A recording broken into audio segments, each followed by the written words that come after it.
আজকের এই রাতটা যে জুমার রাত জানেন আপনারা? আমরা বাংলাদেশে মনে করি জুমার দিন শেষে যে রাতটা ওইটা মনে হয় জুমার রাত, আসলে ওইটা শনিবারের রাত। তা আজকে হচ্ছে ইয়াউমুল খামিস।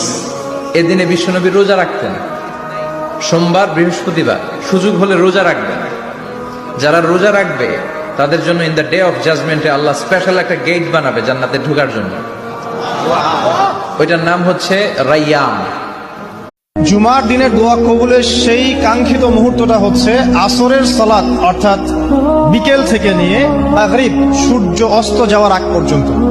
এই সময়টুকুর মধ্যে আমরা যে দোয়া করব ইনশাআল্লাহ আজ্জা ওয়া জাল্লা, আল্লাহ পাক কবুল করবেন ইনশাআল্লাহ। এইটা রমজান মাসের প্রথম জুমা, বেশি কিছু চাই না আল্লাহ। শুধু এই জুমার দিনের উসিলায় আপনি আমাদের সকল মুসলমানদেরকে সবগুলো রোজা রাখার তৌফিক দিয়েন।